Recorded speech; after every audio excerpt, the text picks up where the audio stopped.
Good afternoon, everyone. Coming in live from Decaf Coffee Republic, and you're joining us for the first ever live episode of Coach Cafe. Okay, joining me for this afternoon are all our certified life coaches from the Life Coach Training Institute, Coach Rizal, Coach Attorney Claire, Coach Candy, and of course the only thorns among the roses, Coach Mix. Hello there. All right, this is gonna be our weekly coaching sessions with you live, okay? And this is gonna be the launching episode, and for this is February, the love month, and for the whole month of February, we're gonna be talking about love. But of course, we cannot give what we do not have. So for today, we're kicking off with self-love. All right, this is Coach A, and this is the first time that we're meeting together. I am Master Coach A. I represent the Life Coach Training Institute that is based in Dallas, Texas, USA. Hello, Master Coach Kendra. Hi, Coach. Master Coach Cherise and Master Coach Andrea, all the way from the Philippines, sending you our love out there. So we belong to the global community of certified life coaches, and today we are so happy to be part of your noontime break, and this is gonna be every Saturday without fail. So even without Coach A, this Coach Cafe will go on, right? Yes! Right. And be excited because every week we will have a new batch, new other coaches joining us. So coaches, if you're watching, we challenge you, be part of the Coach Cafe on the coming Saturday. So let me give the floor, the stage, the coffee, whatever, to our fellow co-hosts for today, and maybe they can start sharing what is self-love. Yes. Huh? Can we start with the attorney? Yes! She's really an attorney, by the way. Okay, she's like, she with bar. Okay, she's an attorney. So, what is self-love? Self-love is actually choosing yourself. Wow. So, even it means upsetting others. So, it also means not being popular. Okay, But it means that if you love yourself. love yourself, you can give up yourself. Yeah. Wow, it's more of acceptance. Okay, we wanna ask you to share this, okay? If you know someone who will be blessed, who will benefit really by knowing more about self-love, understanding more what is self-love, please do us a favor, give us some emoji and do some sharing, okay? And if you have questions, okay, throw it in. Okay, we have coaches Mao, Coach Rog, and Coach PD on floor. Of course, we have our very own Ishi, okay, my very own EA, very thank you. Okay, throw in your questions about self-love, and we will be very, very happy to reply and respond to you. Just in case, okay, just in case we don't get to do it in an 1 hour time, we will definitely get back to you. Now, if you have a specific question to a specific coach, be sure that you type in the comment, this is for Coach X, something like that, okay? So, Coach Rizal, self-love. Yes. She's our OM here, okay? So, self-love for me is basically taking care of yourself. It's really about taking care of yourself. Yourself, taking care, so beautiful inside out. Yes, inside and out, and with all the acceptance that you need to do in the process, just for you to get to that level of taking care of yourself. I like what you said. It's just like you get to like acceptance, embracing to the point that you can take care. Because you cannot really take care of yourself if you don't accept that person who needs the caring. You know, many people would say, I do self-care, but they care a different person. So they're not receiving it. I think that's what you say. Okay, our very own Coach Candy. Alright, she's doing the mental health talk every Saturday with Coach Mao and Coach Tin and many of our support coaches here in the house. But this afternoon, okay, you'll have your mental health coaching for mental health at 5 p.m. So if you're watching, you want to know more about your mental health, Coach Candy. So for me, my take on self-love is a different kind of take because usually what people do when they want to know more about self-love is they Google. They go for Mr. Google. So not Mr. Google na. Okay. This is really- Uri. Yes, Uri. this is really original. Okay, hashtag Uri. Hashtag. Hashtag. Original. So wala to kay Mr. Google. So be sure that you take note of this kasi walang Mr. Google to. Yes. Sige. Okay, So go. for me, self-love is really a relationship with yourself. Oftentimes kasi when we talk about relationship, we focus on the external, diba? But self-love is really a relationship with yourself, and self-love for me is deeper than self-care. You cannot have self-care without self-love. Automatically, when you develop self-love, self-care follows. But you cannot have self-care without self-love. I love that. Okay, so self-love. A relationship with yourself.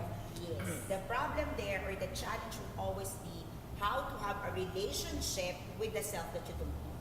So I think it's the same thing. That, Oh, yeah. you know, because again, if that self is a make-believe self, right, copycat of other people, then you're making a relationship with a copycat and you end up confused and not knowing what you really want in life. Coach Mix? Ako na. Ito na, kakaiba na. Sa akin, Hashtag. hashtag. Walang hashtag talaga yun. Sa akin, ang self-love is an extension of self. Ibig sabihin, may growth na nangyayari.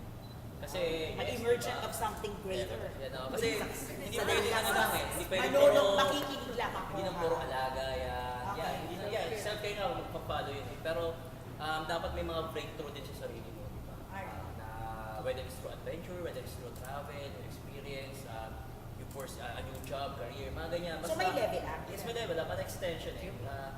Self-enlarging na self-love. May ganun. Paano yun, Coach? Di ba kayo? Self-love. Diver po si Coach Mix. If you don't know, he's a professional diver and he teach diving to non-swimmers. Okay, so we are challenging ourselves to join him in his adventure Yes. one of these days because I'm not a swimmer. I don't swim, although all the family members does, but I don't. So I'm gonna take the challenge one of these days and Yun. enjoy what he's doing. Self-love yun. Self-love, di ba? Self-love. Ako for me, self-love is really got to do with forgiving. Yes. Okay, forgiving in two ways. Like forgiving yourself and forgiving other people. Okay, forgiving yourself for your flaws, for your weaknesses, or for your hashtag very wrong. Okay, or your sometimes it's just like innocent. I would not say innocently because you are a partaker of it, but it's just that the things that are not supposed to be done, committed, said, or whatever, but you can forgive yourself. Yes. I got it really from the church, and they said the hardest to forgive will always be yourself. So I believe you can only forgive yourself if you have self-love. Now, another take would be forgiving other people. No? It's not necessarily they offended, they hurt you, offended you, or they really, get in the way. But there are people that makes us feel uncomfortable. Yes. I want to take it from that term that you are not comfortable with other people's views, ideas. Of course, there are other people that really cut you, okay, that really boom, Yeah. okay. Correct, guys. But I'm saying that even those people that gets you out of your comfort zone, for you to do things that you've never done before, when you practice self-love and you have that, you can forgive them Yes. because that's for you. That's for you. And I would always, when I'm teaching this, but my take is not many times when you're authentically in love with yourself. Yung ganun siya. Meron yan. Yung totoong Meron authentic, kasi meron talagang love, pero love. Love. Sorry, alam mo Yes. Di ba? Parang puppy love lang siya. Pero yung talagang authentically, mahal mo talaga yung sarili mo. Alam mo yung point na you can really stop and say, yeah, I hear it. I got it. I know it. Yes, it hurts. But self, you're forgiven. And others, you're forgiven. And not because it's a celebrity one. Kasi di ba minsan sinasabi natin, oh, you're forgiven na. Press ganyan. release. Press release. I was Press saying release. that kanina sa class, no, pam-pam lang. Pero yung talagang chill lang.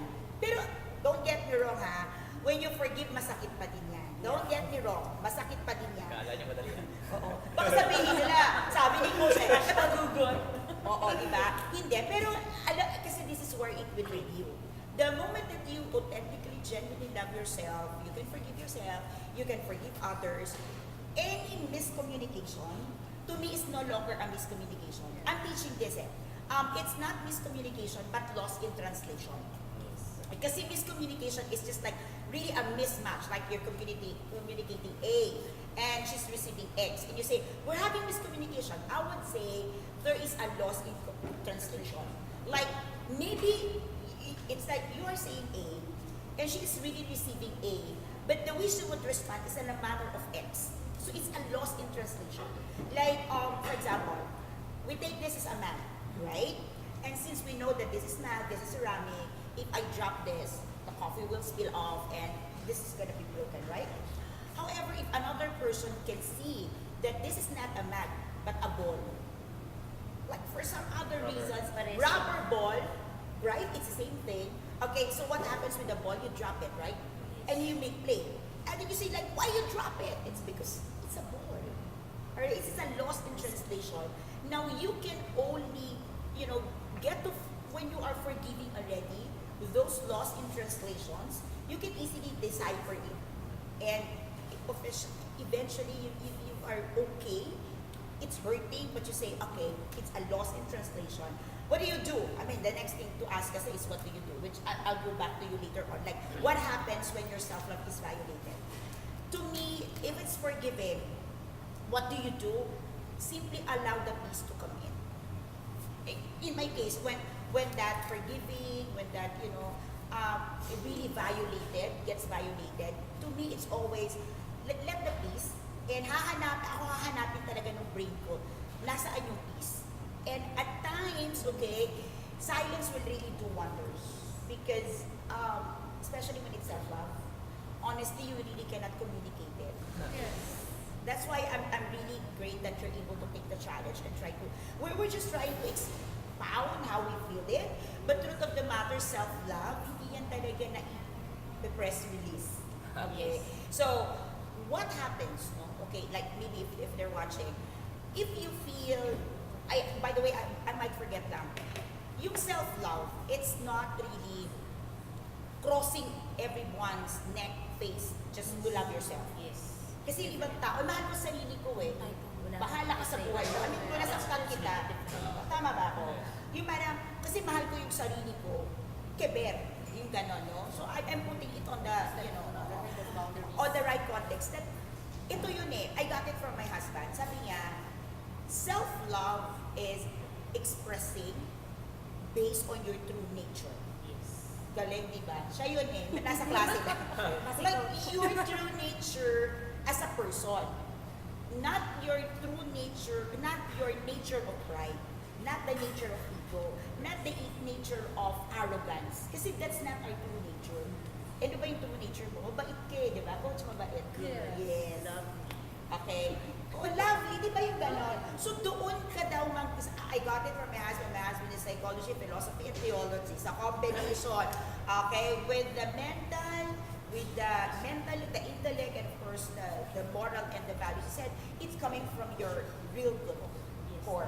Okay, so my next question, coaches, is like, what happens if your self-love, your concept of self-love gets violated? What to do? We get too critical about ourselves. Parang, we perceive people. Parang meron tayong nakaano na tayo na we have become judgmental of ourselves. Tapos, nire-reflect natin yun sa tao na we think na ito yung thinking nila sa atin. I like that. Diba? Parang, that's how you look at yourself, and then you say, that person look at me that way. Kasi Okay. nga, critical ko nga sa sarili. Okay. And judgmental mo sa sarili. And that's why you feel na it's violated or transgressing because ikaw pala yun. Ikaw pala yun. Ikaw naman pala. Galing pala yun. Okay, Coach Arnel, okay, from Northern Samar, okay. Sabi niya, learn and appreciate more our profession. Hi, Coach Arnel! Tapos, balik ako dyan. Nag-promise. Babalik daw. Northern Samar, Coach Arnel, hello. Okay, Coach Rizal? Sa akin naman, when it gets violated, I tend to process it first. Madahan, process. So, mga how many po, Deb? Depende sa May pagkat. patapang pa yan. Process Science, and I therefore conclude. So I step back and process. If ever ba, along the way din, may mga hang-ups din akong nilabas for that person to react that way. Okay. I tend to balance it. That's like how I process self-love. I don't really assume na kasi nasaktan ko or na-violate ko, yun na agad.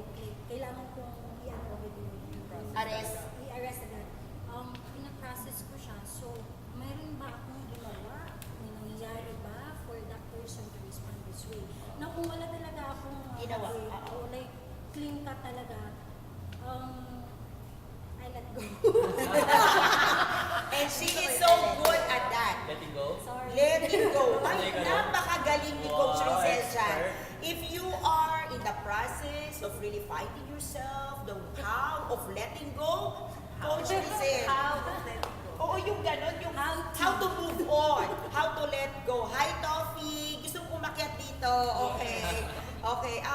Yung like, si Coach Rizel, master niya yan. Letting go. Letting go. Art. Oh, so if you want to stay on, not Coach Rizel. Let's go back. Kukuboy kayo, punta kayo kay Coach Rez, sisirain niya. Ah, Pero lang yun. yeah. Hashtag very wrong. Sabi ko sa inyo eh. Oo, ang mga fans ni Coach Nico, ayan na. Oo, ang mga emoji. Okay, Coach K, Candy, ayan na. Coach K na miss dito. Ayan ulit, oo. Si Coach K, she's gonna, by the way, if you missed this, we will upload this also in our respective YouTube channel. Si Coach K kasi gonna be having a client by this night. And this is one thing that she really wanted to watch. And she said, be sure that it's uploaded so I can watch the replay. So we will upload this so you can really have the HD version, Coach K. Okay. Uy, Coach Kendra, you're there. Hello!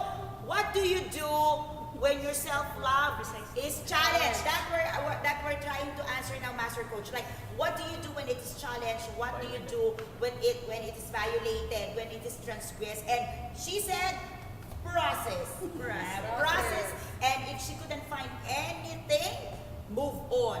Let go. That's her, Master Coach. And Coach Candy. For me, it's a personally different kind of thing. Because for me, I'm trying to practice with self-love and unconditional love.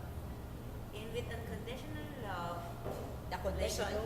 you should know your conditions. Yes. So part of that in conditions is people will hurt you, and I will be able to hurt myself. Also, I will be able to judge myself and be critical with myself. That's it. Ayan. That's it. So Therefore, the condition there, to make it unconditional, is I have to forgive myself when that happens, and I have to go back to my core values as a person. So whenever someone challenges my self-love, I also always go back to that. What happened when they challenged me? What struck me? what led to that? What led to that?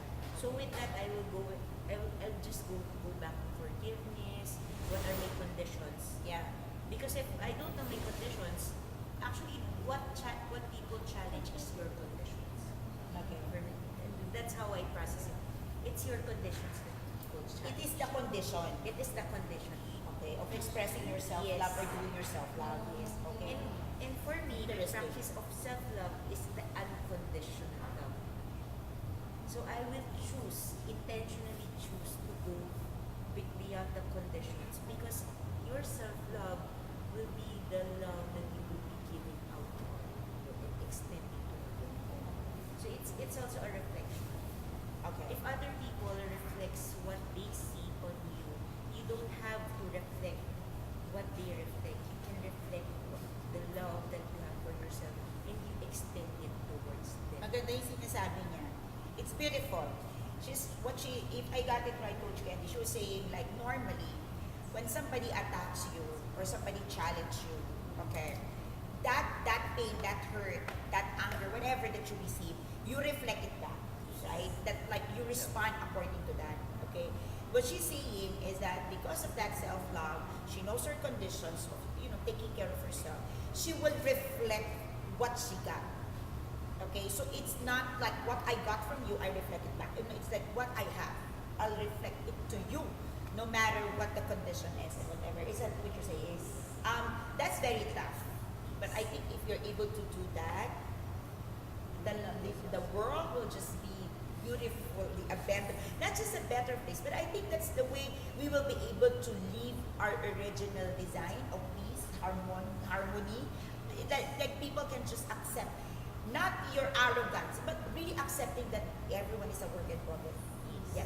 Coach Mix, Okay. let's read this. What do you do when you love Someone. More than More yourself. than yourself. That's not self-love, therefore. Okay.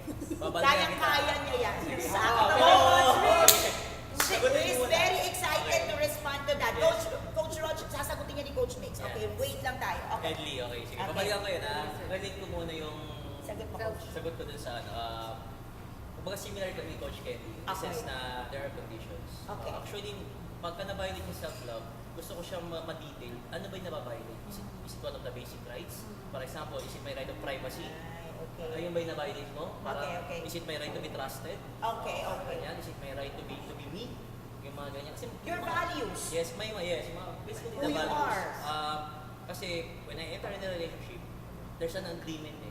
You can't manage people. You can only manage agreements. So kung ang agreement namin is I we're gonna want respect- that. Cheers to that. I want that. You can only manage agreements. Okay. Okay.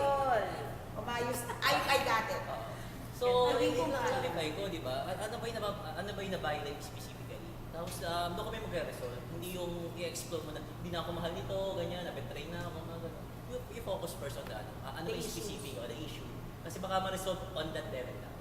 Tsaka agreement is actually a meeting of the mind. Oo, Ay, ano agreement? Pumasok sa relationship, Ay, may agreement na yun. Ano kasi ano na ulit? Agreement is a meeting of the Sige, mind. Coach Kendra, how does their conditions, Coach Candy, what are comprises of it? Yeah, very similar. What are they comprised of? Yun. For me, it's Coach Kendra. For me, it's really related to my values as a person. If my value is respect, then my condition is those people who violates my respect. That's my condition. Okay. I will be more forgiving for you. Okay, si Coach Mix is back Sagutin ko na. for that. Sagutin Okay. ko na yung question ni Eddie, sir. Eddie, sir. What do you do when you love someone more than yourself? Actually, it will be very difficult kung sa aeroplano nga, pagka nawala ng pressure, kailangan mo muna isuot yung mask bago mo isuot sa bata kahit anak mo yun eh. You cannot love someone higher than yourself kasi sa'yo magsisimula yan eh.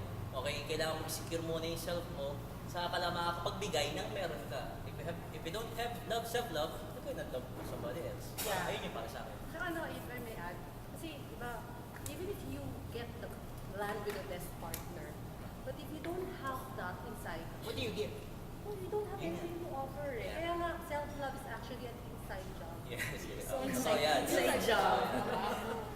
Yeah. Yeah. Self-love is an inside job and that inside of you needs to be filled up.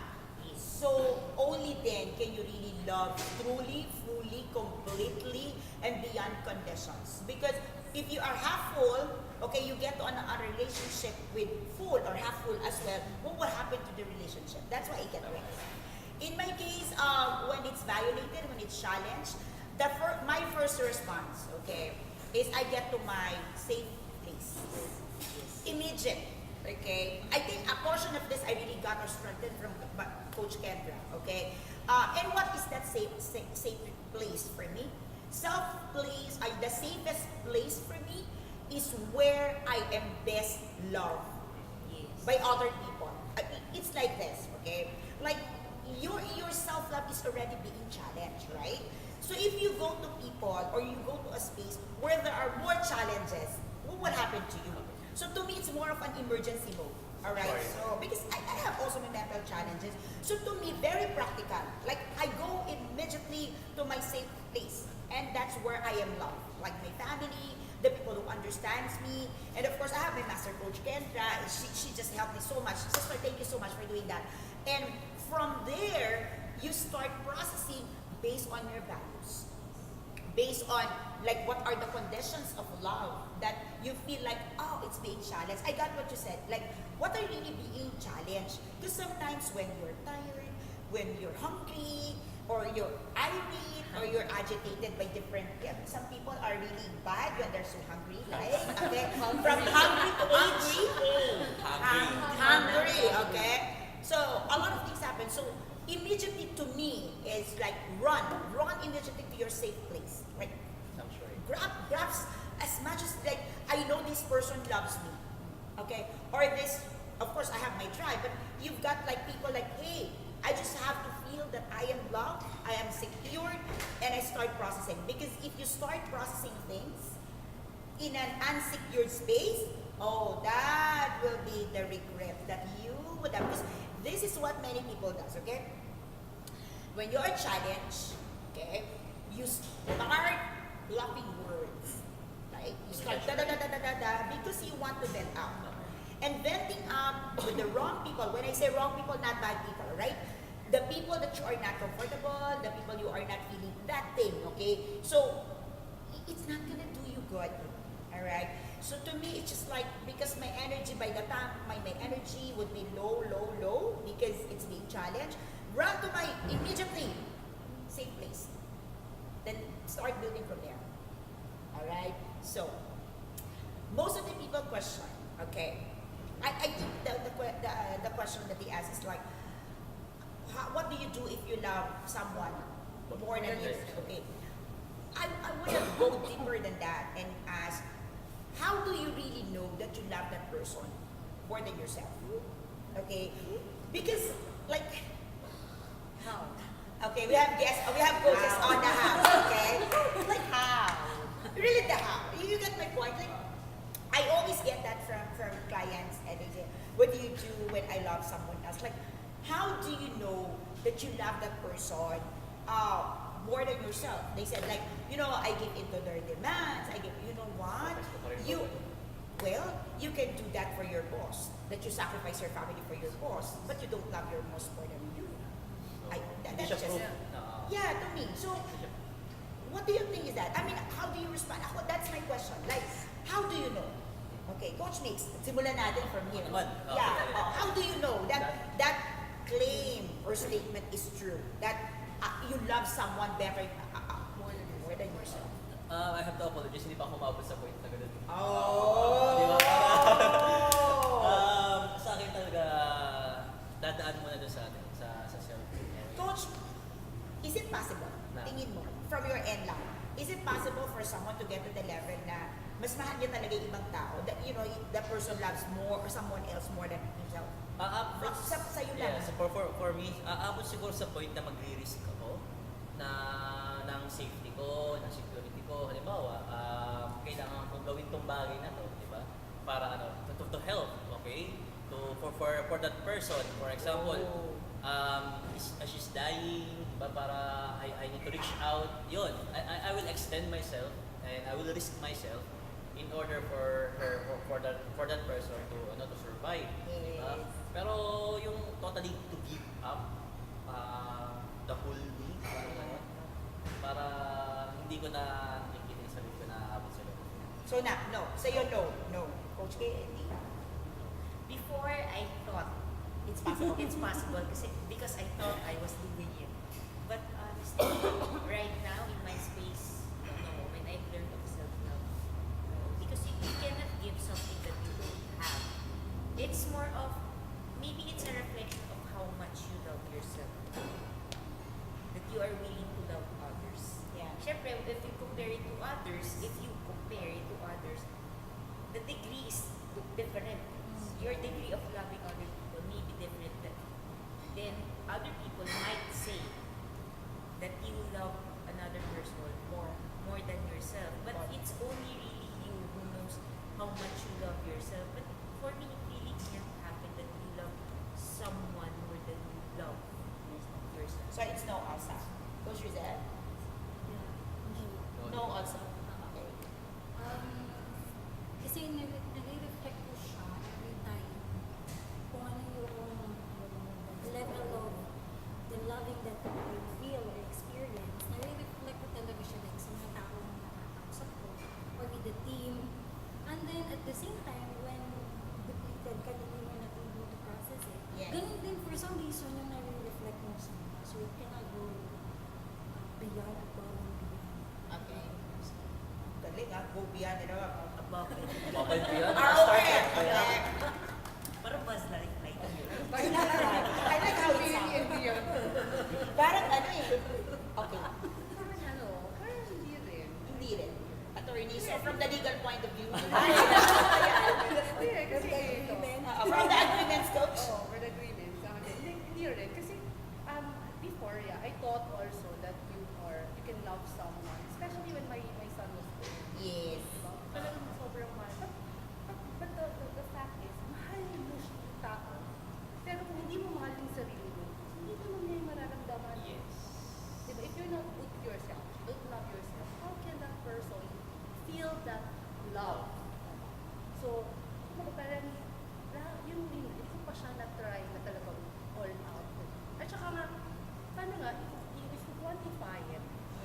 Ay, Quantify. May above and beyond. Above and beyond. Hindi, ano ba yung definition mo ng loving more? I love Yun ba that. yung Yes. kailangan mo? Dapat yung bang sinusubukan mo siya pag kumakain. Ah, so sweet ah. Ang infantilism na yun eh. Yung pagpabibibi na yun. Di ba yun? I like the term. What is that, Coach Nick? Infantilism. Parang tinatawag mong infant yung infantilism. Okay, okay. Hashtag. I would like to add, it just crossed my mind kasi when you say that you love someone more than yourself, the tendency there is for another person to be clingy. That's right. Magiging dependent yung infant, syempre. Infant. Which is scribbling already. Which is scripting. And if you talk about the concept of love, love goes hand in hand with growth. Yes. And if you're clinging with someone and you do not provide the space for them to Grow. grow, so the question is it really love? It could be mistaken for a dependency. Yes. Akala mo porket dependent ka dun sa tao, mahal mo na siya. Pero kailangan mo na siya mismo. Mahal mo ba ako kasi kailangan mo ko o kailangan mo ko dahil mahal mo ko? Coach Kendra, in translation, do you love me because you need me or you need me because you love me? Okay, that's a common. Okay, thank you so much for joining us, Coach Kendra, and I love this question from you. Thank you for really helping this kick-off episode of our Coach Cafe. Coach Kendra, I have a question. Know your safe place to stay in love. That's what I was saying earlier. But she asked you back. Okay, where is your safe place, coaches? Ako with my family. Actually, with, my safest place talaga is when everything else crumbles. Rumble. Gusto mo yun? Basta yung kasama mo lang, even if you don't, They don't even speak, no? yeah, that's Yes. right. Even if they don't say anything, just the fact that they're there, parang you feel safe. I feel safe with them. That's So family. family. Coach Rizel. Sa akin naman po, it doesn't really, in my own thinking, it Okay, doesn't, no Google, hindi siya place. It's not a place, it's what? Sometimes then hindi not necessarily tao, but sometimes like the thing that you love doing, like writing a poetry that Right. inspires you, or doing something new that you have been thinking a long time, delaying it, and finally you will be doing it like planting or something. Gardening. Gardening. So for me, it can get creative than Because that. what happened when you get to, because it's a safe place, right? So what happened? What is that feeling that you have? When, like for example, when I write a poem, Okay. when I write and tend to reflect on things, I become so detailed with beautiful things, and it encourages me that. It fires up my passion in describing things, people, events, situations, and when it happens to me, Yeah. there's the fire will be rekindled once again. to The believe in fire. Yeah, to believe in people, to believe in beautiful things, to be hopeful again, and to dream again, and to be excited once more about life. Yes. Speak a bit louder, Coach Rizel. Because that's really how our OM speaks. Yes. Okay? She's really All the like time. that. All the The time. voice like that. So don't be surprised when you get to the coffee shop. You will be meeting a very gentle voice, soft spoken. Okay, that's our OM, Coach Rizel. Okay, louder. Coach. I'd like what Coach Reese said. What happens when you're not in your safe space? Think of it as a fire. Fire. Your love is a fire. Your love is like a fire. And when it's challenged, when your self-love is challenged, the fire takes. Yeah. So you want to go into a space where that fire can flame up. Alright. Okay. Alright. Okay. So for me, my safe place is a combination of many things. For others, it's just physical. For others, it's family. For me, it's a combination of first, I have to be, or I have to not be to be connected. It's more of the connection, connected with those people who truly accepts me for who I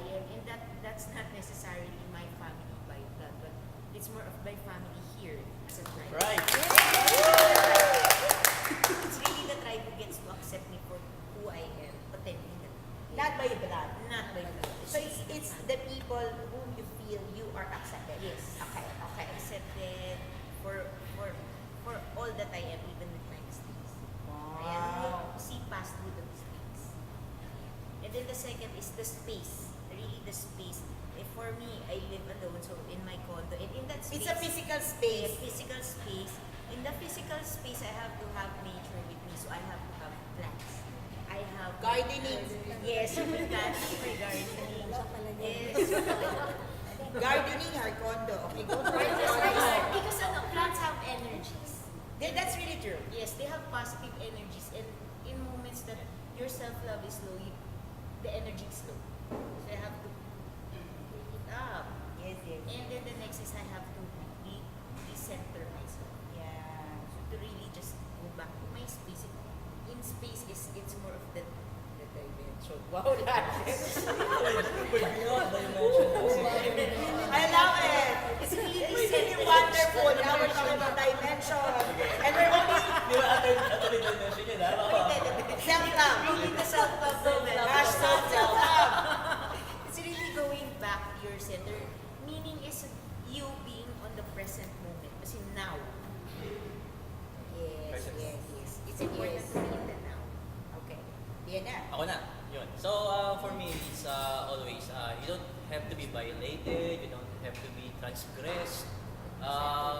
For me, ako regular, routine, every weekend, everyone knows it, solitude and adventure, I always do it, okay? Whether it's through diving, whether it's climbing, whether it's through Life adventure, risking. life risking, mga boys boy, tumalon sa tulay, sa bangin, yes. I do it because it's energizing eh. Hindi mo kailangan masaktan, mabiolate para gawin yun, okay? And in times na there are someone or some issues that's pressing to you, malakas yung mataas yung level mo eh dahil weekly ka nang nag-energize. So, you do not need to be hurt before you experience life live fully, di ba? So,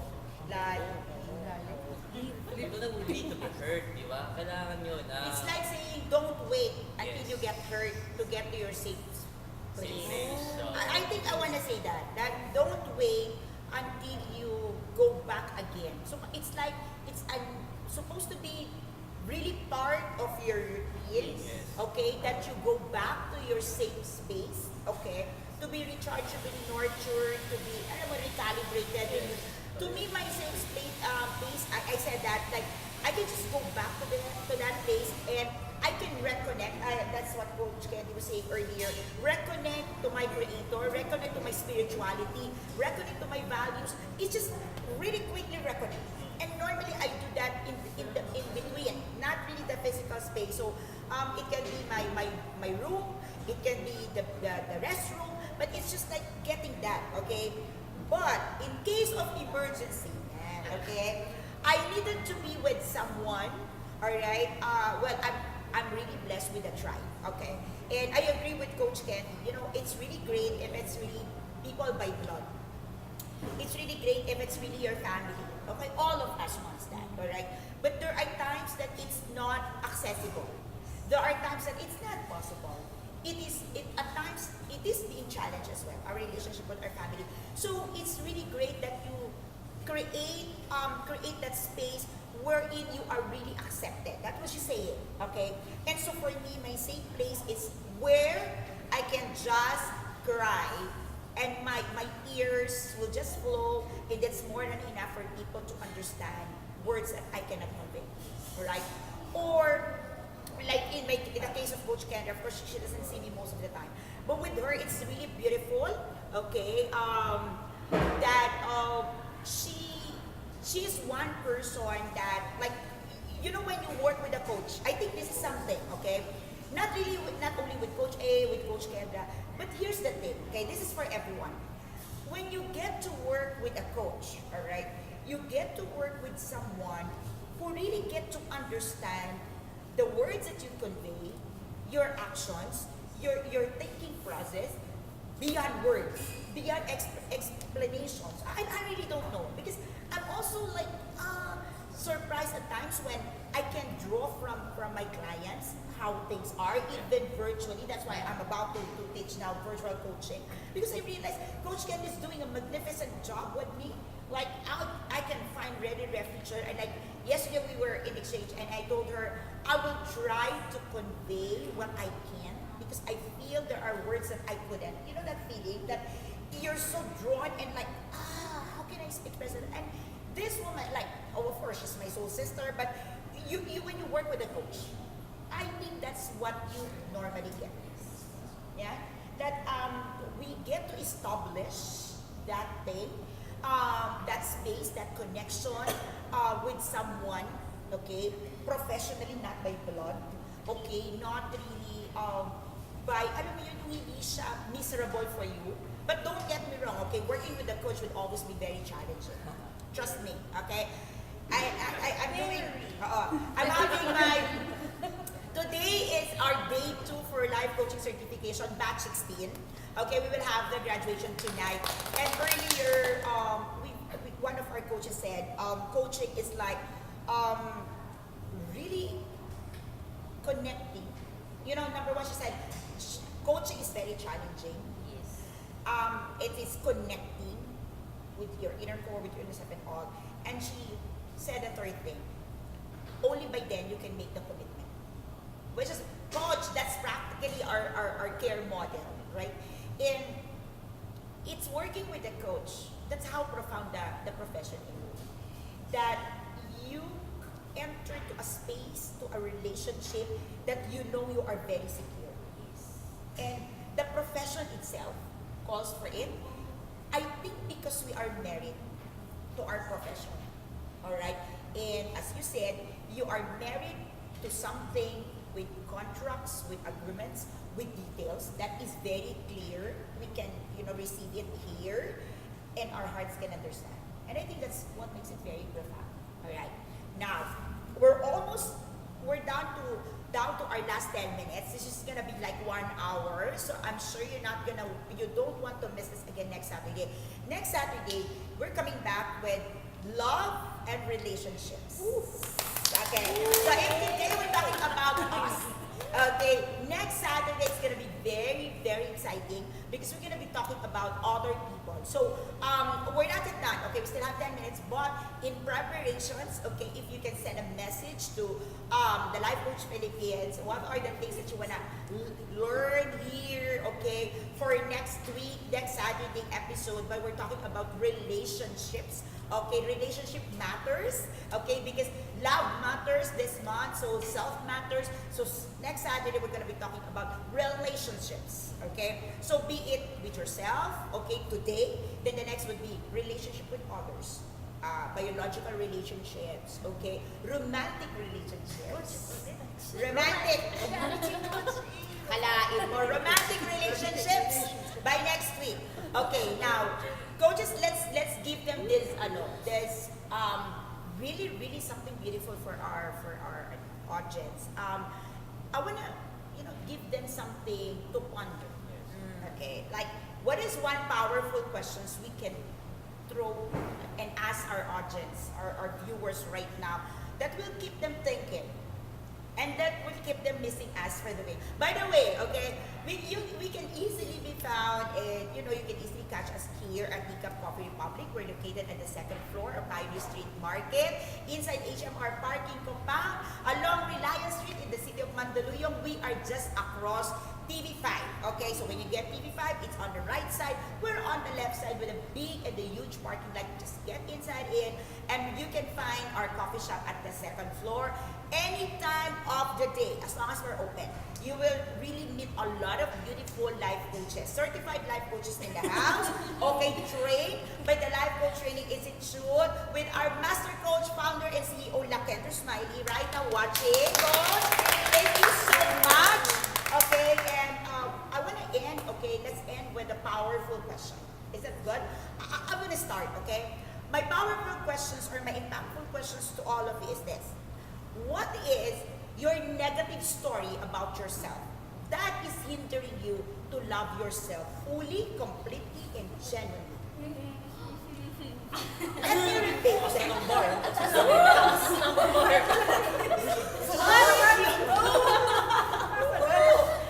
your negative story about yourself that's hindering you to love yourself fully, completely, genuinely, and truthfully?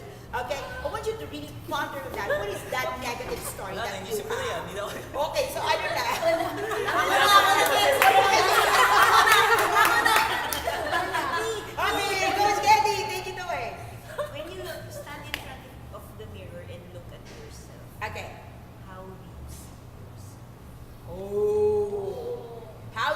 yourself beyond the physical? Beyond the physical, beyond the I look beautiful. Beyond the wrinkles? Yes. Okay. How do you see yourself? Oh, huh? Yun na. Sige, ito Ito na. Be you ready? So when you wake up in the morning, Yun! first thing that you tell yourself, What's Oh, I like that. Okay.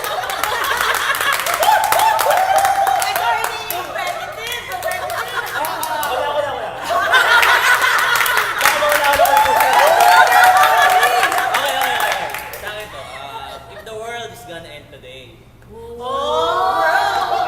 oy, do you love the place you're in?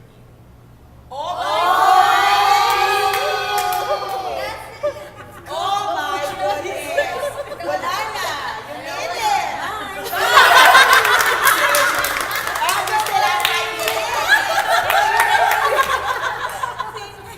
Okay, speak louder now, coach. Dapat dito ako banda. Okay, go. My question is, how do you want to love your neighbor if you can't love yourself? Yun na. Tinapos niya. That's really the finale. Yeah, okay. So how? Malayo pa lang.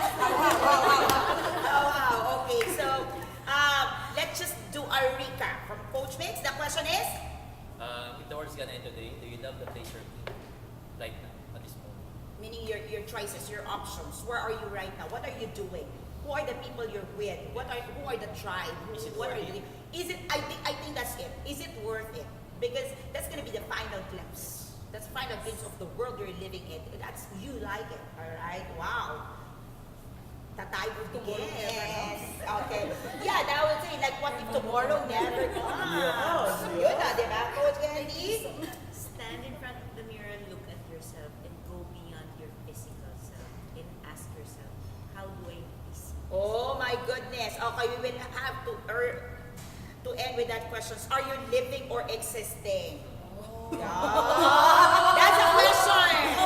Okay, are you living or existing? It's like, are you thriving or struggling, right? Surviving. Oh, surviving. Okay, so how do you, when you look at the mirror, I think what Coach Candy is saying is actually she is challenging us to see beneath, beyond the human. You know, like what your naked eyes can see in front of the mirror, beyond the cosmetics, beyond the beautiful face, the wrinkles and all. I want to dive in that and ask, can you really see? You know why? Because many times we have so many blind spots. Yes. I think that's it. I mean, like, there's so many blind spots that we cannot see the real core, the real person inside of us. And that's really limiting us to love the real person of us. And so we could like pretending. So who do you see? What do you see? Okay, Coach Rizel, yeah, the challenge is? So how do you want to love your neighbor when you can't love yourself because you can't pour out from an empty cup? Wow, because we're a coffee shop, so. Okay, being true, okay, she said, empty. Okay, we needed that, okay? Okay, so how do you love your neighbors if you cannot love yourself? I think she nailed it by really challenging us to love ourselves first, okay, before we, get to the next person, okay? Not even your spouse, even your children, you can't. I think you really can, all right? And the attorney in the house. my question is, when you wake up, any time of the day, I was supposed to be morning, right? When you wake up, what's the first thing that you tell yourself? Because sometimes it will set the mood for the Yes. day. Yeah. What's the first thing that you tell yourself? So are you thinking about your problems? It's beautiful. And the first thing that you say to yourself when you wake up in the morning really direct many things within the day, throughout the day. Faithful. It's just like how you look at yourself. That's it. I mean, if you feel yourself like you're ugly and, even like you feel down and you keep like self-destructive thoughts and self-destructive beliefs, self-limiting beliefs just coming in, and that's it. You're getting down. All So just a recap, I think we've got a beautiful mix and a beautiful ending questions that will really keep you the whole week waiting for the next episode. Coach, our attorney in the house asked you, what is that thing that you say to yourself? And of course, you connect it with your self-love. Are your words expressing self-love? All right. And Coach Rizal challenge you, how can you live? How can you love? Okay, how can you live a life where you love you love your neighbors, okay, without loving yourself? Yun kasi yung we're coming from the questions earlier that what if I love other people more than I love yourself? I think really the reality is, do you really love yourself?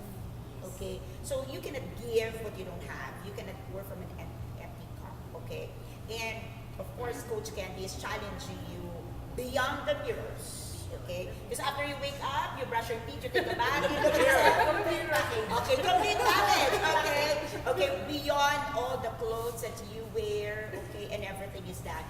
Can you really see the beautiful person inside of you, marred by all your experiences, challenged by everything, the torment and all? Can you really see that that person inside of you is still really, really beautiful? All right, because you are. Okay. And of course, Coach Mix, okay, challenging you. What if tomorrow never comes? If this is really like your last day, really, and what I love with them is just it echoes like it's really eternity, yeah. Because that's the last taste that you have, that you are conscious and that you have something that you can decide on. Yes. All right. Because whether you believe in eternity or not, regardless of your spiritual beliefs, what I mean is that thing is what you can hold on right now. Because your space today is something that you have a say, Yes. that you are in control, that you have a power on. And that question makes us realize, hey, with everything happening, am I in control? Okay, which brought me, because that's what I do in my practice, like to empower people to be back in control of their choices, of their decisions, and not pushing it to other people's faces. Because many times people would say, I reacted this way because you said it this way. I feel this way because you said it. I react this way because you think it. Or I am like this because you made me. All right? So getting back in control. Okay? And from my end, it's really challenging you. What is your negative story? Because every day of your life, okay, every day of your life, when you wake up, okay, your negative story might bother you. Yes. Your negative story might hinder you to love yourself and to love others as well. Your negative story of yourself would really, what you see when you face a beautiful person in the mirror. In fact, at times you're so beautiful physically, you still cannot appreciate, right? And your negative story will also, okay, get you off from the space that you deserve. Right? Because if you have a negative story or a negative statement about yourself, you don't want to be in a place where you are loved, where you are pampered, where you are being cared for, because you believe that yourself is not worth it. Yes. All right? So, our master coach Kendra said, there are so many blind spots because we haven't healed our old self. The more we heal, the blind spots will be embraced with love. I love that. That's exactly what she was really going through. Okay, the dimensions of health that she is teaching us, our master coach is teaching us. It's really the process of healing. You know, I want to end with that. Okay, it's really beautiful that you're with us here, Coach Kendra, because the whole thing that we do in the profession, the whole thing that we do in the institute is really going through the process of healing.